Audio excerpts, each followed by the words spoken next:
All right, take two. I just recorded a bunch, and the camera decided to stop the recording and not let me know.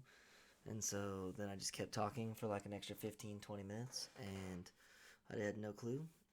And so, yeah, that's fun. Also, if you haven't noticed, it's just going to be me once again on this emergency podcast number two. So, not only is it take number two on this video, but it is also emergency podcast number two. And we're just going to try to bring that same level of energy and content that was on that first video that no one will ever see. I'm going to try my best to keep our normal format because I know that you all are just dying to hear what we got going on for the podcast this week. And now that I think about it, this podcast would usually post on Thursday, which is Thanksgiving Day. Probably not a great day to post the podcast. But you know what? We're going to do it anyway, and we'll just see what happens. All right. So we're gonna keep our same thing. So we're gonna start off with our headline games from this week. This is the four games that are the most important to the league that are not about the teams that we actually support, because we'll talk about them in their own section. So there's only one place to start, and that is with the Bengals versus the Ravens on Thursday Night Football. This game had all of the attention because the Bengals were kind of on a hot streak. The Ravens are one of the top teams in the AFC, battling for the one seed. Burrow versus Lamar, all of this, and then it gets spoiled by the fact that Joe Burrow hurts his hand, and apparently it was all a fix anyway, and his hand was injured going into the game, allegedly. So if you don't know the whole situation, Joe Burrow shows up to the stadium wearing this weird glove, but you know what? Joe Burrow is a weird individual sometimes. He's got some bold fashion choices, so no one thinks anything of it. And then all of a sudden, the Bengals make everyone delete those photos from the internet, and now everyone is suspicious because you don't delete it if you have nothing to hide. Then you fast forward into the game. Burrow injures himself on a non contact injury. It looks like his hand just basically explodes and clearly was injured the entire time. So the Bengals were hiding their injury report, which is against the rules. They will probably be hit with some fines, which um, Schefter was saying today. Those fines are usually like $75,000 to the team and like $25,000 to the coach, which isn't really that big of a deterrent because that's pocket change compared to all those people.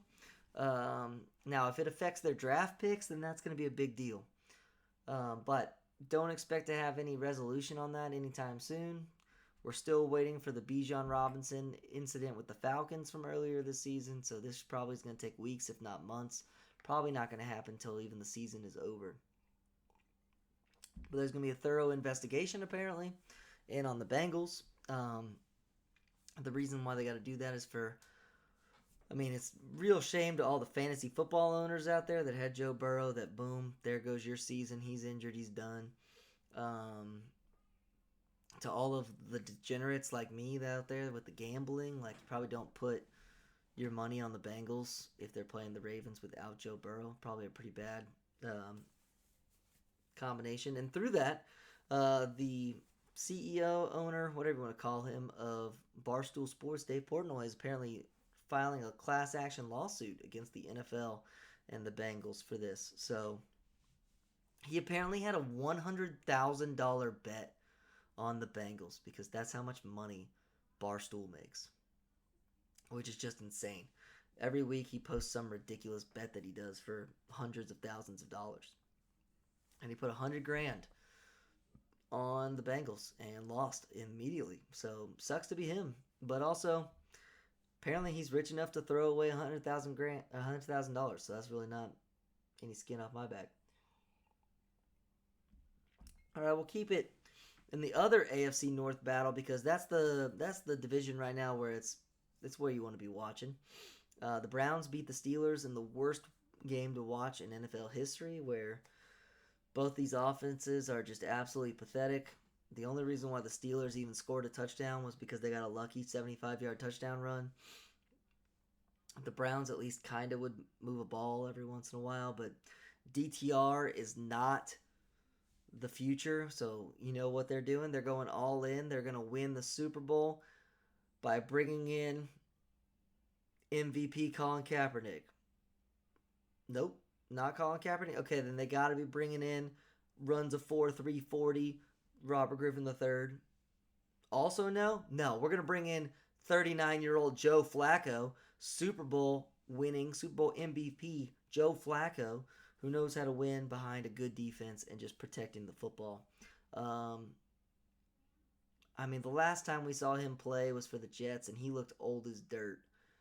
Now, that's the Jets, and history shows that they're pretty bad. But the Browns are going to trust their season on Joe Flacco.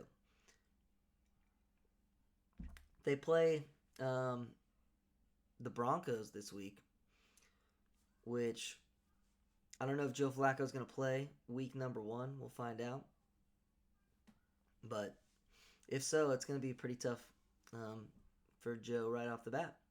Speaking of the Broncos, they're our third game that we're talking about this week. They beat the Vikings to continue their 4-game win streak, which brings them to 5-5.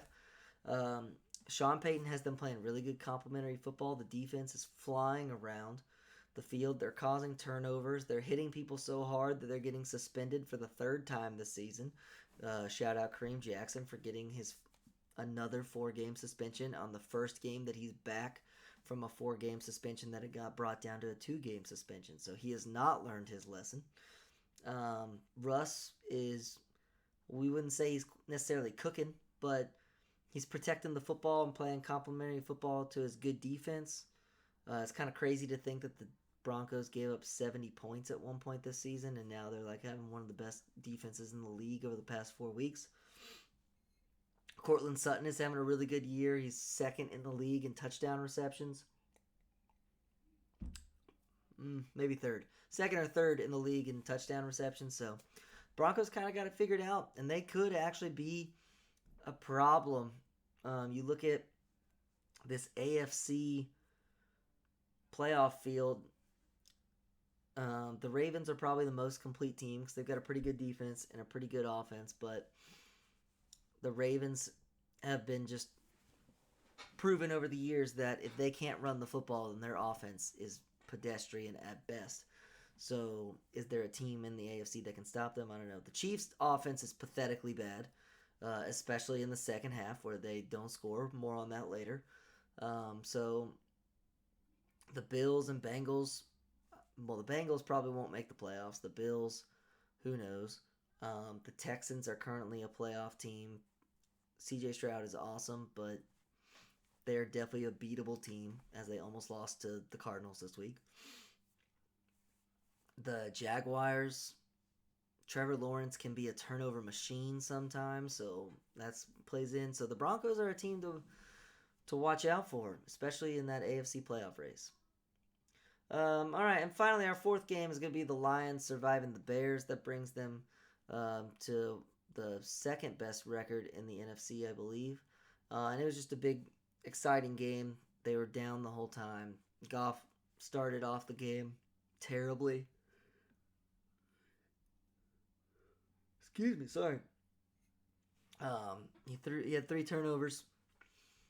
The Bears tanked on purpose where they played well for the whole game, and then in the last 3 times they had the ball, just decided to do nothing and let the Lions just walk on down the field and score 2 touchdowns in 4 minutes. So good job, Bears. Justin Fields played all right. Apparently they had this exact same. The Lions had the same problem with the Bears last year, that Justin Fields just runs all over them. So that's something to look out for with the Lions in the playoffs. Is can they not contain a running quarterback? So, like, if they played the Eagles, for example, could Jalen Hurts just run all over them? Something to beware, because the Lions' defense is honestly pretty bad, but their offense is the best in the league. So, they're a frisky team to watch. I don't think that they can win the Super Bowl, but they can probably win a playoff game, which is huge for the city of Detroit. That hasn't happened probably in almost 30 years. I will say on that note, it is kind of fun that this season we've got a lot of craziness going on. You got teams like the Lions that have better records and a better future than the Chiefs, Bengals, and Bills, which no one would have believed at the beginning of the year. The Texans are pretty good, which they're usually not very good. The Jaguars are pretty good, which I know last year they made the playoffs, but historically the Jaguars aren't very good. Um, there's another team that's not usually the Browns. The Browns are 7-3, so good for these fan bases that are usually, not very good. They're getting to share some success this year, which is kind of cool. And then it's also great to know that the Chargers, who are the worst fans in the NFL, their team still sucks. So good on that. All right, section number 2, we'll talk about our teams. All right, so this is kind of how we usually go. We'll start off with the Raiders. They only lost by 1 score this week, so that's an improvement against the Dolphins team that probably should have beat them by 30 if you actually look at the tape and the stats and all that from the game.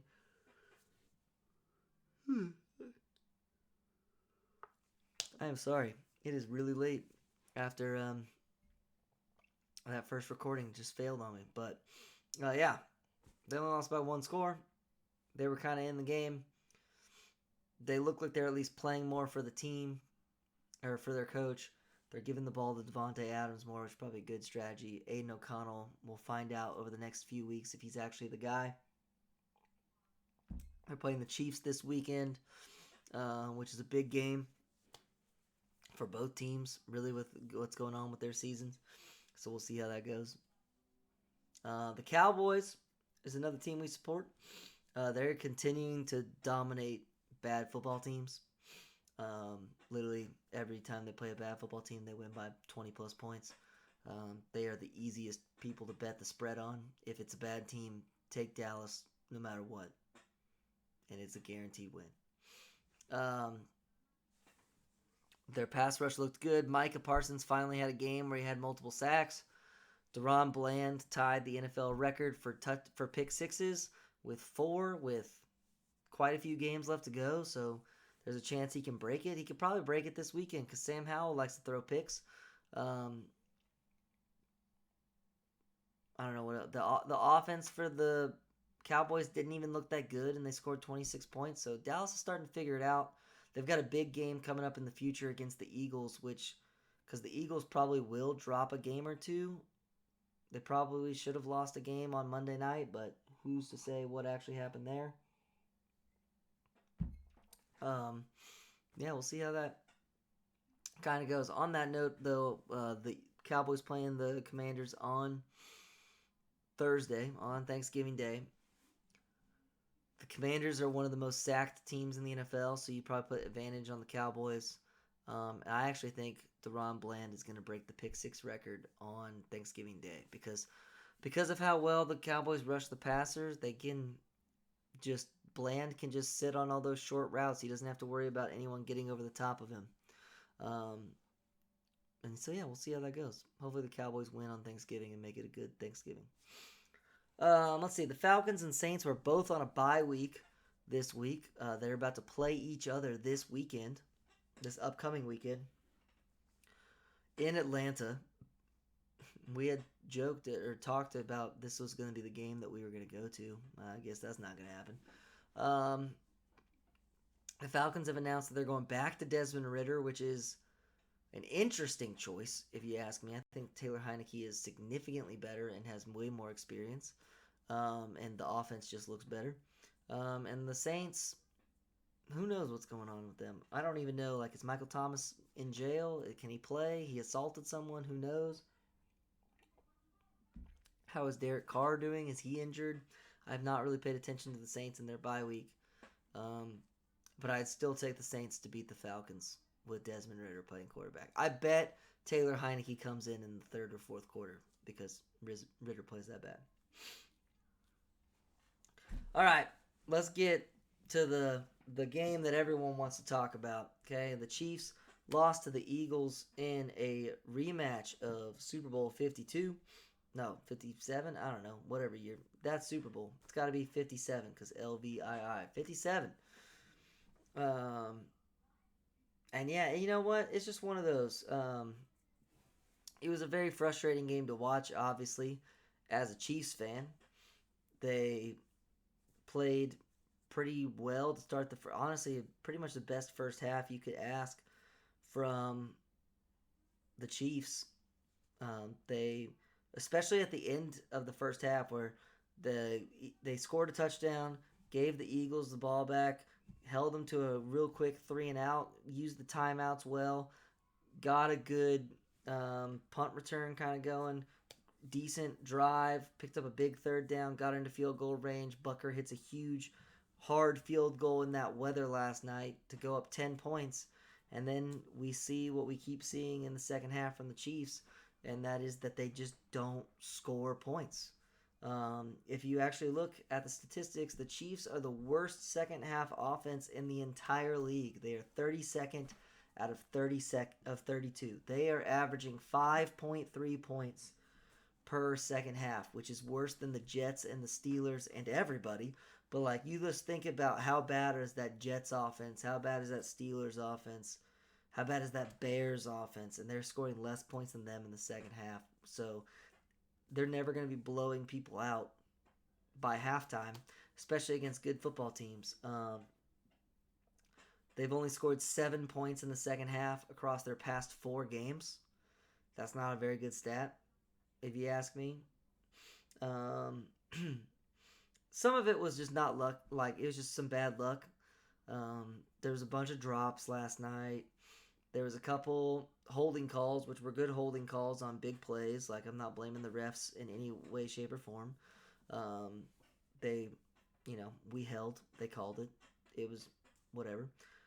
It was a little concerning that Andy, while we had the lead again in the second half, didn't give Pacheco the ball.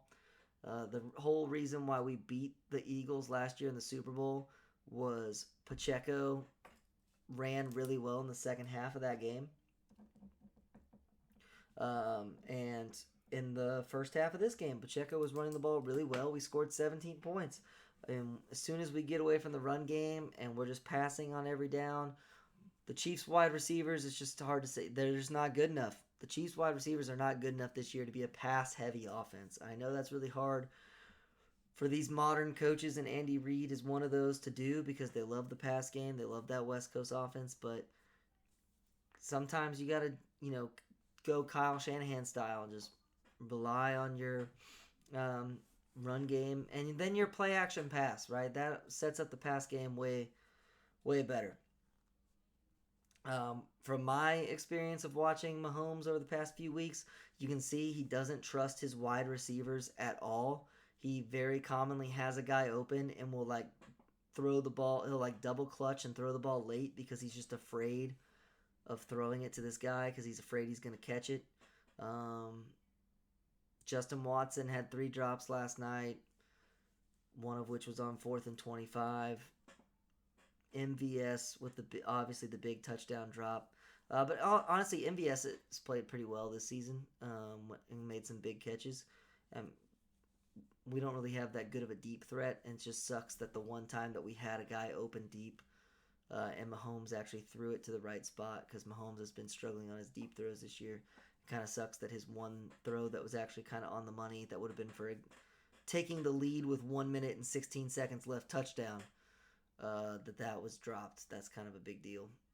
And so a lot of people are going to put, right, if you watch First Take or anything that Dan Orlovsky is on, or Nick Wright, they were all over the receivers, but it's more than that. It's more than just the receivers. Mahomes isn't playing his best. Mahomes is playing like an average quarterback in the NFL this year, which for him is bad.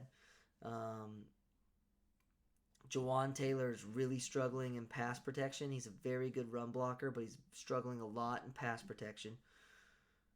We're not running behind we're not using the strength of our offense, which is our 3 interior offensive linemen, enough, and so that's why I think the offense is struggling. I'm not going to have any blame on the refs for that game. I know some people have been out there. I will say it is a little interesting that the Chiefs had 5 sacks in the first half, and the Eagles only had 1 sack in the entire game. And the Chiefs were called for 5 holding penalties, and the Eagles were only called for 1. That's kind of unique that you see a team just getting their offensive line obliterated at the beginning of the game, and then all of a sudden the sacks stopped and there are no holding calls. But those are the only kind of things that were going on. And then there was the one bad uh, that they missed where he was clearly in the neutral zone still when Juwan Taylor moved, and that forced a punt as well. So I mean, the refs didn't have a great game, but there was nothing like atrocious. Um, the Eagles talked all that smack about how if they played us again, they would, sack Mahomes 1,000 times. They only got one sack, and it was on the first drive. Mahomes, his mobility is a big deal, and the Eagles' defensive line really didn't play that great. Um, and like I said, the Chiefs were just blowing them off the ball on any run play, but we just decided to stop doing that, so that's not great. I will say, Nick Sirianni is one of those coaches that annoys the crap out of me. These young coaches, or it doesn't have to be the fact that they're young. It could be anybody, but they don't act like professionals. Like Brandon Staley is one of those. Sirianni is one. O'Connell can be one, where it's just like you hear their comments after the game, and a coach that actually like is a good coach, like the Belichick's of the world and the Andy Reids, would look at that in their post-game press conference and look at it and say like, hey, we have a lot of work to do because we didn't deserve to win that game. Because if you look at the statistics from the Chiefs-Eagles game, the Chiefs were ahead of the Eagles in literally every single statistic. I will go through them right now because I can, because I'm the only person on the podcast and no one can argue with me on this one. First downs, 23-16 in favor of the Chiefs. Total plays, 74-54 in favor of the Chiefs. Third down efficiency, over 50%, right around 50% for the Chiefs, 3 of 11 for the Eagles, advantage Chiefs.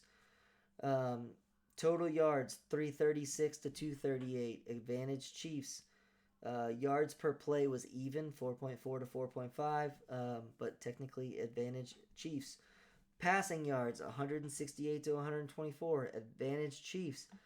Rushing yards, 168 to 114, advantage Chiefs.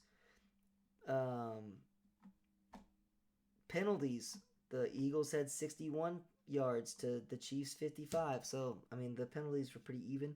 Then the only thing was the turnovers in the red zone. The Chiefs had 2 turnovers in the red zone that cost them points. Time of possession, Chiefs. So, like, anyone who looks at this, if you're a coach, should look at this and say, like, hey, we did not play our best, but we're thankful we got the win. But, like, Sirianni in his press conferences and talking to the fans is acting like the Eagles just, like, absolutely kicked the Chiefs' butt, which just makes no sense. And I think that actually lends very well to Tom Brady's comments that he made on I think it was on the Manning Cast, actually. It was either on the Manning Cast or on his podcast or on some podcast, talking about how the NFL is not as good as it used to be, and it's going to continue to decline because the coaches aren't as good. We have all these coaches that keep getting hired that are just play callers and not actually coaching the team and making them better. Look at your Brandon Staley's of the world, your Frank Reichs of the world, your Matt Eberflus's of the world, which there's always going to be bad coaches in the NFL. But there's significantly less good coaches in the NFL now.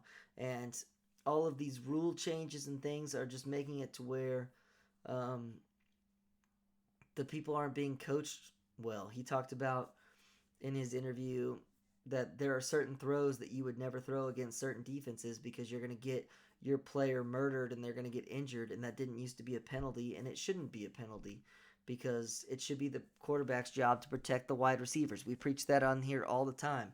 You shouldn't be able to just say like, hey, you're 5'8", run across the middle, and if Ray Lewis hits you really hard, that's a penalty. Like, that's just shouldn't be how things go. You look at all of the terrible coaching at the end of halves with timeouts and play calling and all of this, like the NFL's the product is going to continue to decline, but probably the points scored by both teams is going to continue to increase. So probably more people will watch it now, and that's what the NFL cares about instead of playing good football. And that's really frustrating because I'd rather watch good football. If I wanted to watch high-scoring football games, I would go watch college football because that's what happens there because they're not very good. And then Aaron Rodgers even doubled down on that statement today on the Pat McAfee show on Tuesday. But yeah, That's kind of what's going on. The Chiefs got to bounce back against the Raiders this week. But the Chiefs Super Bowl this year is definitely dead. They need to hit the draft really hard on wide receivers. They might even need to trade up if they can. But man, I don't know. Maybe there's a lot of talent for wide receivers this year, and we'll see where they go. All right, we'll wrap up with our quick hits section where we just talk about the rest of the games very quickly, like 1 to 2 minutes. Probably not even that because it's just me here today.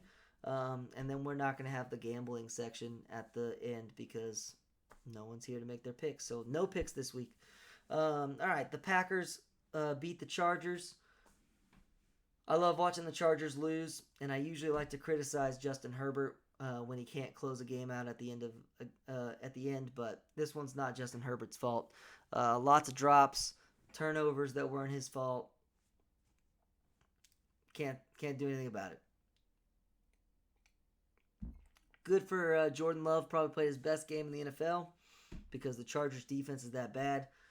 Brandon Staley should be fired immediately, but every day that he is not fired is a win for the rest of the AFC, especially the AFC West. Matt LaFleur, I would still say, kind of on the hot seat because it's not looking great. And we'll see how they continue after this big win. The Giants played the Commanders. The Giants won a football game with Tommy DeVito at quarterback, which is just incredible. Not only that, but the passing Paisano, which is what he's been nicknamed apparently, also got sacked 9 times and they still won. But that's because the Commanders turned the ball over 6 times. Really hard to win a game when you turn the ball over 6 times. I also wanted to say I'm very nervous about this Commanders-Cowboys game coming up for Thanksgiving. I do think the Cowboys should win by a lot, but the Commanders really blocked the Eagles' defensive line very well. And I don't know if the Commanders played so poorly because they were looking ahead to the Cowboys on Thanksgiving. So we'll see how that goes. I'll talk about that game more a little bit at the very end of the podcast. Our next game, the Jags beat the Titans. The Titans are terrible on the road. This is if you're a degenerate gambler and you want your guaranteed win of the week. If the Titans are playing on the road, take the other team money line and against the spread. Guaranteed win. Both. You will win both of them. And put them in all the parlays because the Titans cannot win a game on the road. And they have not covered once. They are 0 in however many games against the spread this year on the road. Fourth game, Texans beat the Cardinals in a very close game. CJ Stroud had his first truly bad game this season. He had 3 turnovers, I believe all of which were in scoring position. And they still beat the Cardinals. Kyler Murray does make the Cardinals look better, but their team is still just so bad, they don't stand a chance. Next, the Niners beat the Bucks. The Niners got another week of getting healthy, and they looked better again. The healthier Trent Williams and Deebo Samuel get, the better the Niners look. This continues to follow the trend that the Bucks are bad against good defenses. That's the other trend that I've noticed this year besides the Titans being terrible on the road. If the Bucks are playing a good defense, bet against the Bucks. Speaking of that, this week, who did the Bucks play?